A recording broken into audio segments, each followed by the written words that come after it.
Literaturan maiz jorratzen dira komunikazioaren eta isiltasunaren arteko ariak eta kodeak, pertsonaiak eta egoerak lotu eta urratzen dituztenak. Laura Mintegi, hizkuntzalari eta idazleak, distantzia emozionala eta botere desorekak agerian ipintzen ditu akabo eleberrian, gizakien arteko ulermenaren eta inkomunikazioaren mugez hausnartzeko. Laura, 6. eleberria. Bai, izate 7. baina bat tiraderan gelditu da. Kaleratu barik, bat? Bai. Baina zema denpora, bizitzerdi baino gehiago, idazten? Bai, lehenengo liburua 83an atera nuen, ja badira 43 urteragoaz, bai.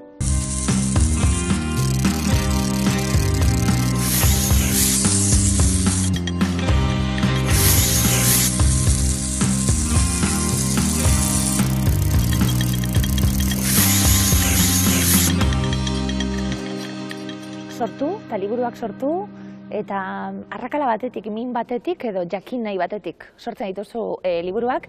Liburu mardula da, 300 piko horri, nondik dator akaboren hasiera hori? Ba, hau ere arrakala batetik, guztiak datoz arrakala batetik, jakin nahitik, jakin nahi izaten dut, eta orduan ez dut ikusten modu hoberik horretaz idaztea baino urtetan, eta azkenean murgildu egiten naz gaian, eta zerbait ikasten dut. Novela guztiek irakatzi date zerbait. Euskal Herriko Unibertsitatera, ekarri gaituzu, aspaldiko partez bueltatu gara geube, hizkuntzalaritza eta didaktika sailean zabiltz, irakasten gustora? Bueno, bai, hizkuntza eta literatura da, literaturaren didaktika, eta orduan oso gustora. Eta horren froga da, aurten 45 urte egingo ditut EHUn, eta ez dut segituko adinagatik, botako nautelako.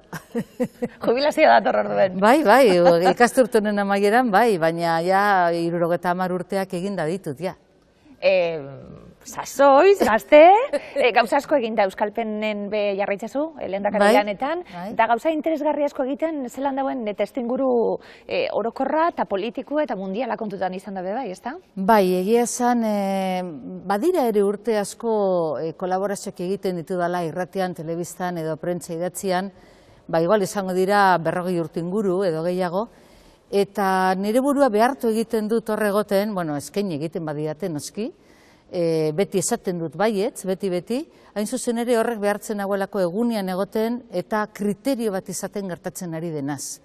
Hau da, ez dut izan nahi ikusle pasiboa, ez dut izan nahi informazioa jaso eta lizeritu gabe barrueratzen duena. Jakin nahi dut zer gertatzen den eta iritzi bat ekin nahi dut eta kolaborazioak egiteak behartzen nau. Liburua, eta liburuari buruz hitz egiteko aukera izango dugu. Aportxu bat liburuak dakarren gogoetei buruz hitz egiteko aukera izango dugu, eta baten bat gonbidatu duzu, geure elkarrizketara batzeko dagokionean, nor gonbidatu duzu? Oso lagun handia den irakasle eta emakume bat, Arantza Gutierrez, kazetaritza fakultateko irakaslea da bera, eta irratigintzan aritzen da irakasten, berak ere idatzi egiten du, eta laguna gara argia aldizkarian elkarrekin ibiltzen ginenetik, argiak Bilbon erredakzio bat zuen garaitik, 85etik edo lagun handiak, gure seme-alabak ere elkarrekin ikastolan, esango dut, konplizitate handia daukagu. Argia piztu du eta ia espazio osoa hartzen duen izozkailu handiaren estalkia altxatu du. Hor dago Manu, More, Zerraldo. Laura, hasiera izango duen liburuak, hilketa batekin, hasiko gara. Bai, eta alde horretatik inork ezin du esan autobiografikoa denik. Hala etorri zen, egia esan ezen izan kalkulatua, momentu horretan sentitu nuen nortik hasi behar nuela, potente, eta gero garatu gora, garatu bera, baina muina hor zegoela, eta zertan ibili itxaroten gerora hori azaldu arte. abia puntu modutzat hartu nuen eta funtzionatu du. Jente asko dabil eta irakurle asko biltzen ari da liburuaren bueltan, hilketa bat esango dugulako, eta ematen duenek, ez dakizema gauze egongo direna, baina garrantzitsuena segurazki, gordetzen duena atzean izango da, hau guztia, liburu luze hau guztia, zertarako sortua dan, izango da segurazki garrantzitsuena, atzean gordetzen duenari buruzko gogo eta izango dalako segurazki garrantzitsuena liburutik. Bai, nik uste dut hori gertatu eta hala sortzen den lehenengo galdera da zergatik. Zergatik hartu du erabaki hori, eta zergatik heldu diren puntu horretaraino, atzera bueltarik ez daukan puntu bateraino, eta gero zer gertatuko den horren ostean. Hau da, hilketa ez da edonolako kontua.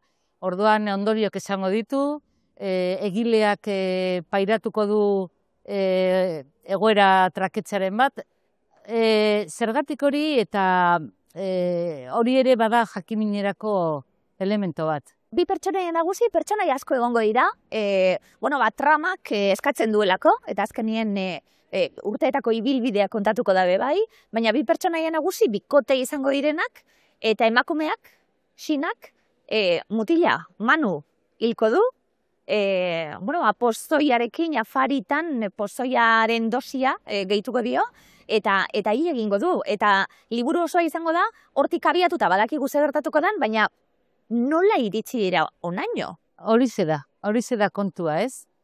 Eta egia da, biek daukatela egoera diglosikoa etxean, familian, hau da, ama hizkuntza bat daukate hizkuntza gutxitua, gero biek daukate hizkuntza nagusia, menperatzailea dena, Xina eskozesa da. Eskozierra, bai. Bai, eta Manu euskalduna da. Eta batzutan irakurri izan da, nola dagoen gatazka hizkuntza nagusi eta gutxituen artean. Eta ez da izan hori nire asmoa. Nire asmoa izan da ikustea zer gertatzen den komunikazioa hautsi egiten denean. Eta zergatik apurtu egiten den komunikazioa. Eta ez du zer ikusirik hizkuntzarekin, horrek ere paisaia aberaztu egiten du eta jantzi egiten du, baina egia esateko niretzat garrantzitsuena da nola behar duten komunikatu maite mintze prozesu batean eta nola komunikazioa apurtzen den desamodio prozesu batean. Egitura nobelarena ere, oso irakurterraza esango dugu, oso kapitulu laburrak izango direlako, eta gaur egun, hilketa hori eta gero, Xinari gertatuko zaiona, kontatuko zaigulako atal batzuetan, eta besteetan tartekatuko da, euren historia nolako izan den eta nola iritsi diren horrabe bai.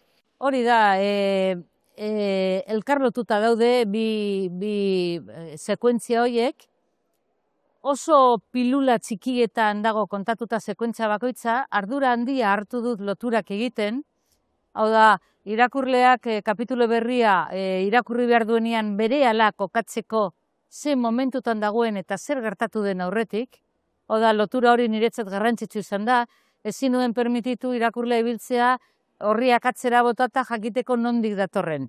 Orduan horregon da ardura handia, baina azken finean hori dira teknika literarioak ardura gutxieneko hori da. Hori ez da nik gehien arduratzen nagoena edo lan handiena ematen didana. Benetan lana ematen didana da ulertzea zergatik apurtzen den komunikazioa. Zer gertatu den beraien artean, ez? Eta puntu horretaraino heldu arte, hau da, pertsona bat akabatu arte. Orduan, zer sentitu du emakume horrek, kasu horretan, gizonezkoa esan ziteken berdin-berdin, zer sentitu du, hain zuzen ere, erabakitzeko akabatu behar duela bere bikotekidea, noizbait maite izan duena. Eta sinesgarritasun hori mantendu, zuraldetik, narratzaile batek eramango gaituelako eskutik, narratzaile oro jakile horrek, pertsonaien barruan ze gertatzen den ere badakien horrek, eta kontakizuna alde horretatik joango zaigu, ez zait iruditzen ezberdina izango litzateke, gizonak emakumea hilko balu. Ezberdina izango litzateke bai. Kasu honetan emakumea dalako, pertsonaia esango dugu, geu izan gaitezkela, pertsona oso normala izango da, hemen ez dago epairik bez, ze gertatzen den. Ez dago epairik ez. Bai bat eta bai bestea, bai Manu eta bai Xina, oso eguneroko pertsonaiak dira, bai bat eta bai bestie. Bai, traizioa da klabea, ez? Hori da gakoaz, traizioa sentitu du, bizitza proiektu bat abiatu zutela uste zuen, emakumeak. Momentu batean ikusi du ez dala partekatua bizitza proiektu hori, lehenengo sintoma da hitz egiteari uzten diola besteak, eta batez ere entzuteari uzten diola, ez bakarrik berari entzun, edo nori ez diola entzuten, eta orduan hori da lehenengo sintoma. Hau da, hemen ez dago ezer partekatua, ez dago proiektu partekatua. Eta sentitu du traizionatu duela beste bikotekideak, traizionatu duela hasierako proiektua. Eta hori soporta ezina izan zaio, ez? Traizio sentimentu hori. Baina bai, egia da, arrazoia duzu, diferente izango zen, oso jende arrunta da. Eta ez dago epairik. Eta horrela suertatu da, ez?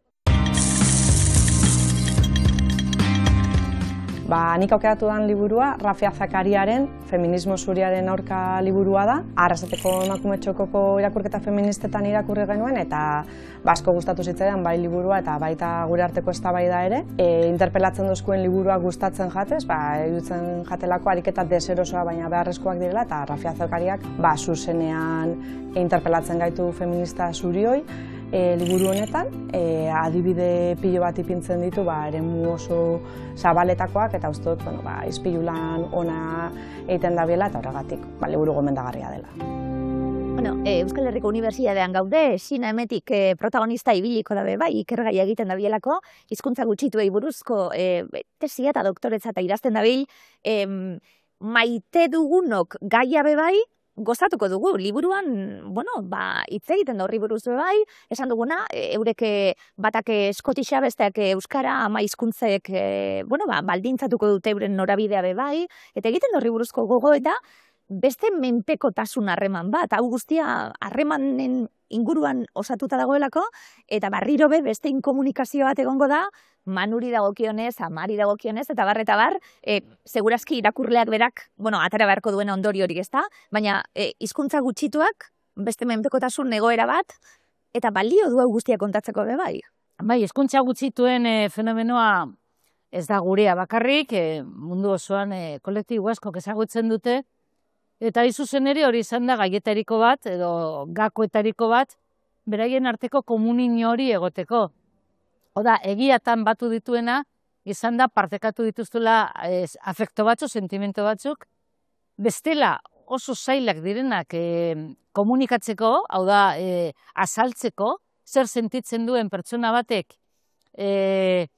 ingurune diglosiko batean, bere ama hizkuntza behar duenean afektua adierazteko, eta konturatzen da, ingurune horretan ez ulertua dela, edo ezin duela berak adierazi afektua naturalki eterako litzaiokeen moduan, ez? Hain zuzen ere, bigarren hizkuntza bat erabili behar duelako horretarako. Orduan, azaltzeko horren zaila den hori, topatzen dozunean pertsona bat gauza bera sentitzen duenean beste hizkuntza batean, baina ez da ardura eskotisa edo euskara izan. Ez da ardura ingelesa edo gaztelania frantsesa izan. Baina sentimentua partekatua da eta identikoa da. Orduan, horrek momentu batean batu egin ditu, ez? Eta interesantea da, hain zuzen ere, nola esaten duen protagonista batek momentu batean, sentitzen zuela ja bere afektuak ari zirela, nola esan, egonkortzen edo fosilizatzen, hain zuzen ere ingurune etzai edo arerio den ingurune batean. Ingelesaren menpe behin eta berriz. Eta bakarrik sentitzen zuen babesa, abaroa, izeko batekin eskotizez hitz egiten duenean, ez?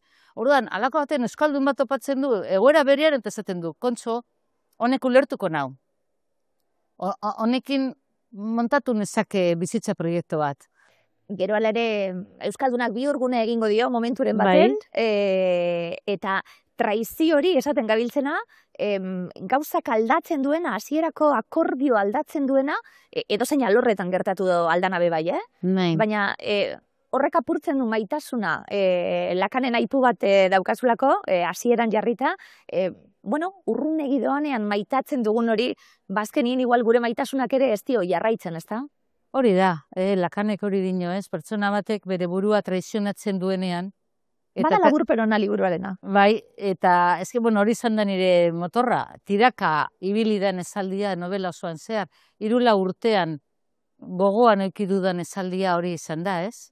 Nola ulertezu, zuk? Pertsona batek bere burua traizionatzen duenean eta traizio horretan urrunegi doanean, orduan maitasunak ez dio segitzen. Maitasunak ezin du hori gainditu, ez? Traizioa atzera bueltari gabeko elementua da. Traizioa dagoenean, bizitzaren edozein eremutan, edozein arlotan.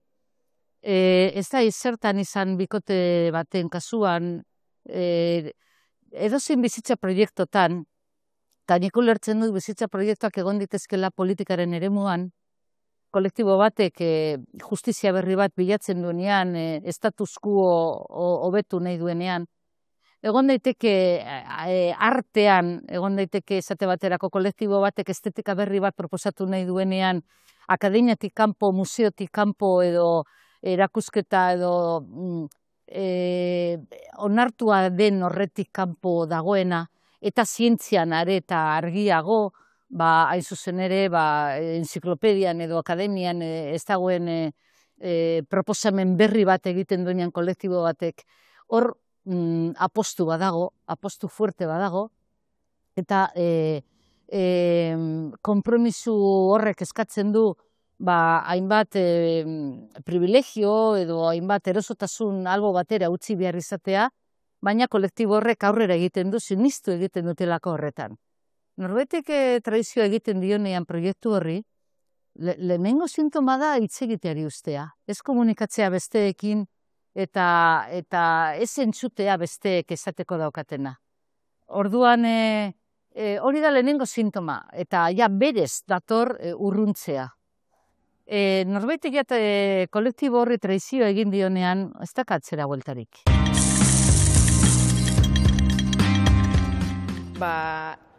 Brigitte Basayoren Pornoburka aukeratu dut, oso novela divertigarria da, mundu guztiarekin sartzen da, kontra egiten dio guztiari, eta niri asko gustatzen zait nire buruaz farra egitea, eta hemen nire motako jendearekin ere sartzen da, hau da ez euskal kulturetekin, ze Bartzelonan kokatuta dago, baina baliokide horrekin, eta benetan liburu divertigarria eta provokatzailea iruditzen zait.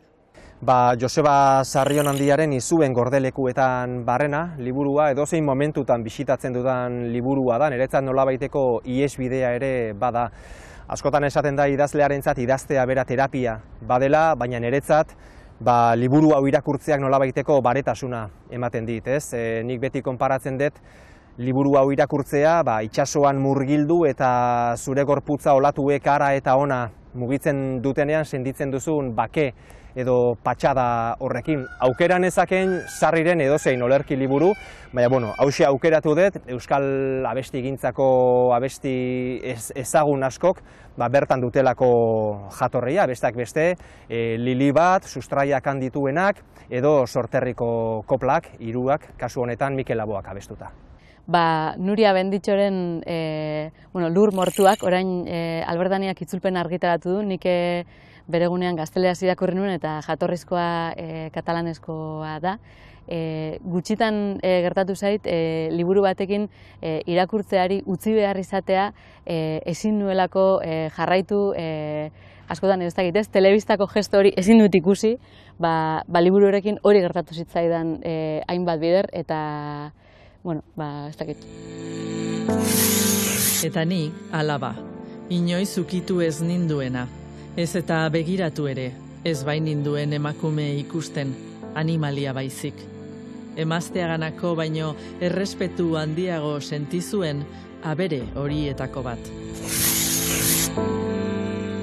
Arantxa batuko zaigu, Laura laguna, lankidea, bizok irakasle, Euskal Herriko Unibertsitatean. Bai, eta konpliziak eremu askotan, bai. behar da, ez da? Komunikazio ona zuen artean. Bai. Argia garaitik ezagutzen dugu elkar. Bai, Argian, hori da, 85 bostetik edo, bai. Ikasle nintzela, kazetaritza nazi eta argian eta zurekin, bai. Bai, ala da. Hizkuntzalaritza kontuekin, bata komunikazioaren garrantzia, baina komunikazioa, Arantxa be bai, kazetaritza zer esanik ez, oso lotuta daude be bai, kanpotik begiratuta bai batak eta bai besteak behar duelako komunikaziorako gaitasun hori, bada gaur egungo gaietako bat, zalantza barik.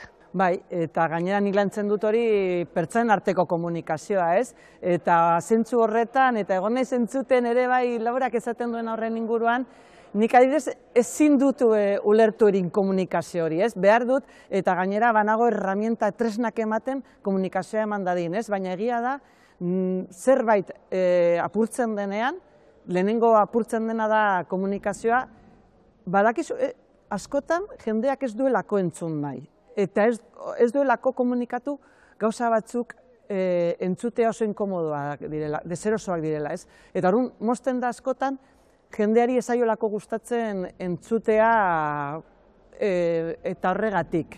Askotan da horregatik. Baina sentsazioa modan dagoela, jarrera hori dela inposatzen ari dana, ez entzutearena eta gainera, ez demotea arrazoirik eta bakoitza beraldetik joatea. Bai, baina eta sare sozialek nik uste dut zentzu horretan ematen dute aukera, ez? Ez zuk esan alduzu, ez dut entzun, edo WhatsApp bat, ez dut irakurri, eta askotan hori egiten da, ez? Eskutatu egiten dela horrekin. Baina horren atzean, batzuetan, klaro, zuk ez baduzu komunikatzen, ez dago harremanik, eta gatazka sortzen da. Eta gatazka handitu egiten da komunikaziorik ez dagoenean. Eta orduan eramaten gaitu barruan, ez? Eta nik zentzu horretan, adibidez zena imaginatu aldut barruan inkomunikatzen ez denean, barru horretan sortzen diren handitu egiten dira gatazkak. Ze gauza batzuk, ikuspegiak edo ikuspuntuak elkarri trukatu zeda, konpondu daitezki, edo ez konpondu, baina amaitu ondo, gauza batzuk ez dira gauza guztiak konpondu behar.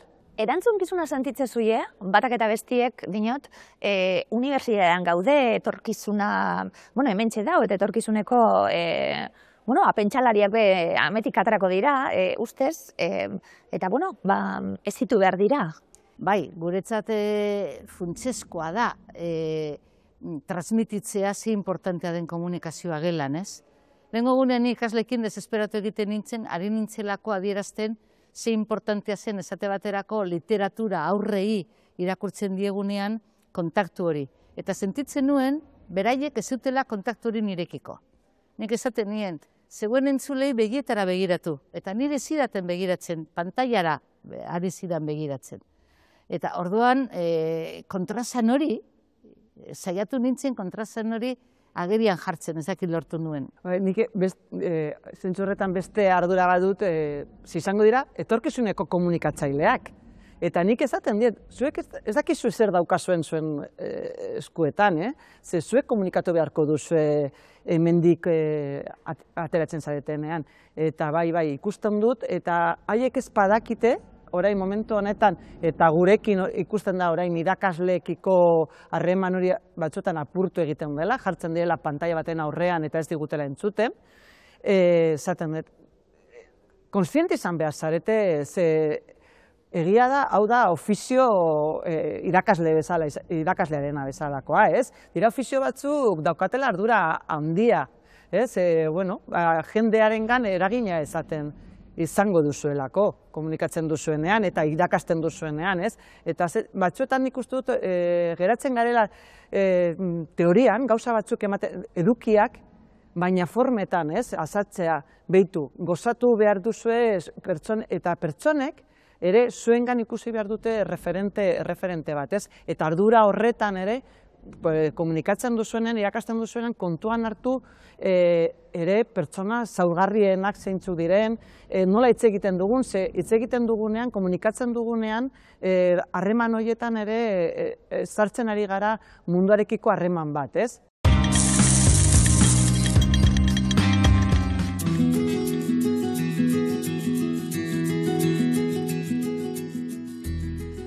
Egia esan, ipuin tradizional danak esango nuke garaikideak direla, ez da? Edo gehien txuenak behintzat bai. Gure pertsona moduan gure barru-barruko esentziari buruz hitz egiten dutelako, eta horrek ez dauka denborarik. Horiek dira garai bateko historiak eta badira garaikideak ere bai. Baina bat aukeratzekotan hau aukeratu dut. Adios Blanca Nieves deitzen da, Beatriz Alemania, ez dakit oso ondo nola esaten den, ilustratzaile eta idazlearen liburua da. Eta historia honek kontatzen du Edurne Zuriren historia, baina Amaordeak kontatua. Oso modu gordinean, oso modu garaikidean kontatzen du historia, reskatatzen ditu elementu asko. Eta iruditzen zait oso garaikidea izaten jarraitzen dula, ez? Jeloskortasunaren inguruan hitz egiten duen historia bat, gure irudiaren esklabu izatearen historia bat kontatzen duelako, txikia garaie suertatzen den historia bat da, Edurne Zurirena, eta uste dut hori oso garaikidea dela gaur ere. Marixor, ekarri dizuet oraingoan, ipuin klasikoa da hau ere, baina liburu honetara Yolanda Arrietak ekarri du hitzez, eta Aitziber Alonsok eman dio irudia, eman dio bizia irudien bitartez. Ipuin klasiko bada esan bezala, gure Mari Errauskin euskalduna esango genuke dela Marixor, oso historio boteretsua da. Eta interesgarria iruditzen zait nerabeentzako, batez ere, mezua iruditzen zaidalako oso interesantea dela. Ez dakit hainbeste nerabeentzako, baina bai helduen begiradatik historia hau ezagutzea iruditzen zait oso interesantea dela. Ze finean hortaz ari da ikusezina den nerabe baten inguruko historia delako Marixor eta Mari Errauskin ere. Harrigarria ez dakit den, baina maitagarria bai iruditu zait. Altxortxo bat dala iruditzen zait, Luma kantaria. Joseba Sarrionandiaren testu batean oinarrituta Idoia Beratarbidek ilustrazioz eta marrazkiz jantzi duen historia bada. Akorde horieran irekitzen den liburu bat, da? Hau. Eta azkenean oso liburu bitxia iruditzen zait. Idoiak egin duena, esan bezala Joseba Sarrionandiaren testu bat hartu du, eta berak bere sorkuntza prozesura ekarri du. Haur bat bere sorkuntza prozesuan, ez dakit krisian esan, baina noraezean dabilen pertsona bat izango litzateke. Basate baten historia kontatzen du, nola badaukan elezarrek nola kontatzen duten, baduela Luma kantari bat, beste guztiengandik beresi egiten duena. Eta akordeo itxuran irekitako liburua honek ere niri behintzat hori ekartzen dut gogora, ez da? Basate baten hegaldia izan daiteke, edo norberak gure sorkuntza prozesuetan egin behar dugun, askotan egin behar izaten dugun bide, korapilatxu, malkartxu edo plegatua, ez dakit oso ondo. Ipuin kontalaritzan ez dakit, baina ipuinetan trebatzeko gomendio harribitxi hau ekarri nahi dizuet, bi baten prezioan. Joan Kruzi Gerabidenak direlako biak, hau orain dela 30 urte argitaratu zuen, 30 urte baino gehiago Bularretek Mintzora deitzen da, eta hau referente bat da gure langintzan ari garen ontzat. Eta liburu honetan kontatzen du zergatik diren importanteak ipuinak. Mundu guztiarentzat, baina aurrentzat ere bereziki, aurren psikologiari buruz hitz egiten duelako, ipuinen simbolismoari buruz hitz egiten duelako. Eta urte desente, beranduago, bere gaztelerako bersioa atera zuen, Del pecho a la palabra. Berak esaten du itzulpena dela, baina askoz gehiago da. Hemen biltzen duelako Bularrete Mintzora idatzi zuenetik gaur egun arte urte guzti hauetan Joan Kruzek bere diskursoan eta bere dialektikan sartu dituen elementu guztiak. Ezinbesteko liburu bat iruditzen zait hau ipuinen simbologiari buruz hitz egiteko. Baina langintzara etorrita, euskeraz egia esan ez dago nik ezagutzen dudanik behintzat zer publikatuta, baina badago espainolez publikatzen duen argitaletxe bat, ipuin kontalaritzaren inguruan espezializatua dana, Palabras del Candil deitzen da, eta badauka liburu pilo bat dauzka argitaratuta kontalaritzaren langintzaren inguruan. Eta horietatik bat edo bi kasu honetan ere aukeratzen jarrita bi hauek aukeratuko nituzke. Idazle berarenak dira, Estrella Ortizen Contar con los cuentos eta Contar con la poesía.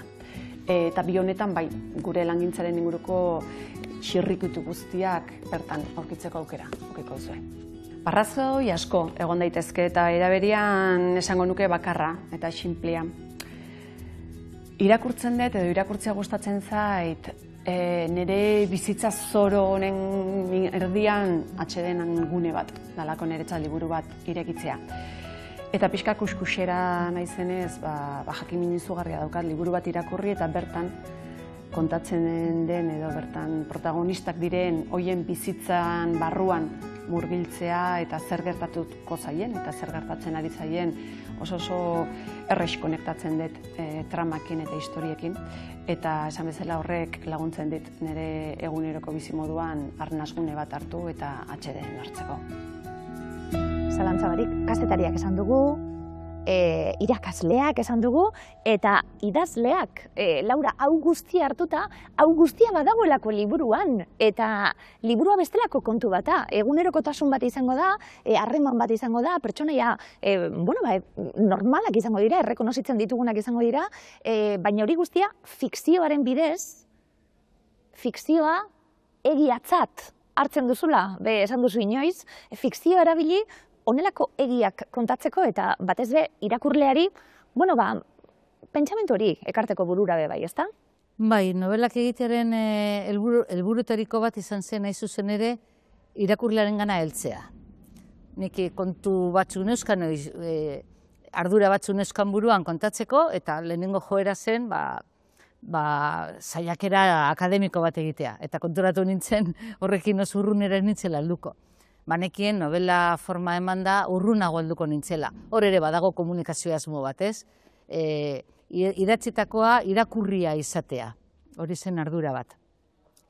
Baina egia da, hemen dagoena da gero, komunikatu nahi izate hori, hau da, momentu batean, irakurleak irakurtzeari uzten badio, liburua altzuan uzten badu, ez dadila izan ez duelako ulertu, edo ez dadila izan aspertzen ari delako, izan dadila, hain zuzen ere, berak bere buruari galderak egiten dizkiolako. Eta nire egunerokotasunean zer. Hau da, nik hau nola kudeatu izan dut, gertatu izan zidanean, ez? Hori beste novela batzuetan ere egin izan dut, eta honetan ere, modu instintibo batean, zen oso intuitiboa naiz idazten dudanean, oso organikoa ez dut idazten buruarekin. Orduan, baina bai modu inkonstiente batean hori bilatu izan dut, ez? Hau da, ez egotea historia oso urrun norberaren bizimodutik eta baliagarria izatea hausnarketaren bat egiteko. Nik ez dut erantzunik, baina balderak planteatu daitezke. Erantzunan norberak emango dio, eta bere modura. Inkluso, orain konturatzen ari naiz, gero eta gehiago irakurtzen ari dela, interpretazio diferenteak ere badaudela ama eta semaren arteko harremanaz, interpretazio diferenteak daude bikoteren arteko harremanaz, primeran, nik nirea daukat, niretzat baleagarria da, eta niri balio dit. Eta pozik nago horrekin, baina inor ez dut konbentzituko horrela ez denik beste batentzat. Orduan, interesante hori da, norberak egitea bere irakurketa propioa batetik, eta bere hausnarketa propioa. Bere egunerokotasunera ekar dezala egoera komunikatibo edo inkomunikatibo bat. Gotzon izango da Manuren ama, esaera zarrak eta asko erabiliko ditu. Hasieratik amaiera ere irakurleak egiten du aldaketa hori, bien arteko harremana zein izan daiteken, eta egunetara ere, ibili naiz ni buruan oneri bueltak emoten, eta segurazki neukede atara dut neure ondorioa egunetara. Zer moduzko irakurketa egin duzu? Arantxa, eskuartean, Lauraren liburua izan da, Laura guztionzat ezaguna zara, baina ja lagun izan da. Ezberdin irakurtzen da, objektibo izateko gaitasuna daukazu? Adi, zer esaten duzu. Bueno, esperoan dengoen, eta gainera nire urtebetetze egunean etorri zen liburuarekin, eta ja neukane apuntatuta hartu behar nuela, itxiten ari ginela. Eta irakurketa objektiba momentu batzuetan, baina beste momentu batzuetan, berak esaten den moduan, momentu batzuetan, badirudi berarekin hitz egiten ari garela zerbait hartzen ari garen bitartean, ez? Ze, klaro, fikziozko pertsonaiak dira, eta haiek esaten dituzte gauza batzuk, baina gai hoien inguruan behar bada hitz egin dugu, ez? Eta, bueno, batzuetan esaten duzu, hemen oso Laura da. Eta gainera gero beste lagun batekin ere, bera eraman duela tailer batera, ere liburua eta esaten duen, hemen Laura dago, ez? Eta bai.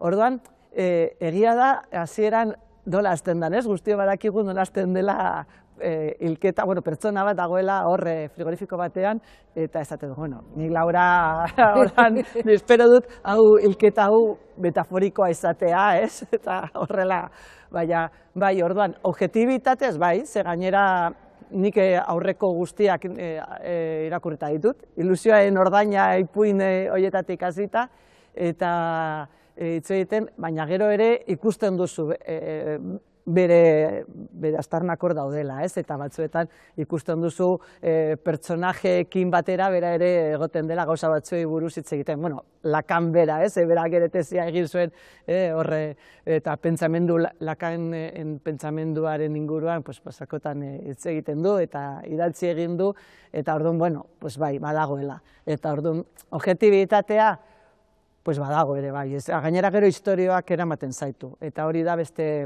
lortzen denean hori hasten duzu nork idatzi duen eta historia jarraitzen duzuela, ez? Eta momentu horretan zaudela, ez? Eta hori bai, gero oraindik ez diogu holan esan, ez dugu tartea izan, baina behar bada amaieraren inguruan hitz egin beharko genuke, ez? Hori ze behar bat eskatu behar dizkiogu azalpen batzuk. Bueno, nik dana ez dut kontatuko. Gainera, interesanteagoak dira gure tertuliak eta gure bazkal ondoak oso luzeak izaten direna gainera, elkartzen garenia lagunok, interesanteagoak dira novelari buruz hitz egitea baino. Nik nahiago dut, benetan nahiago dut entzutea eta gainera lagunen handik asko ikasten dut beti. Ama alaba batzuen aspaldiko heriotza batetik abiatuta, garai bateko baserri giroa, ohiturak eta konfesioak azalduko dizkio Rosaritok bere alabari. Euskal pop noir generoko egileen lehen eleberri grafikoa. Egileak ikuspegi pertsonaletik azaltzen ditu Italiako berunezko urteak, eta terrorismoak familian eta gizartean utzitako ondorioak. Hartara, memoriaren, justiziaren eta bizikidetzaren beharra azpimarratzen du, mendekurik gabe. Lourdes Auzmendi eta Koldo Biguriren itzulpena. Nik eta Charliren bikote harremana ardatz hartuta, gaztaroari dagozkion gai unibertsalak jorratzen dituzte liburuok, besteen iritzia, gurasoekiko komunikazioa, adiskidetasunak. Naroa Zubilegarena da itzulpena. Literaturak zeharkatu egiten gaitu. Alderik alde. Batzuetan uste dugu guk kontrolatzen dugula, eta uste dugu liburua gurea dela, baina egiatan liburuak gu gaitu, eta gu gara beraren menpeko, beraren morroi. Ni literaturak harrapatu nau gaztetatik, txikitatik, oso gaztetatik irakurri izan dut, eta badaude liburu batzuk ni neu hartu nautenak betirako. Eta gaur egun idatzi egiten baldin badut, azken finean da alegin txiki bat, ni beraien munduaren parte ere izateko.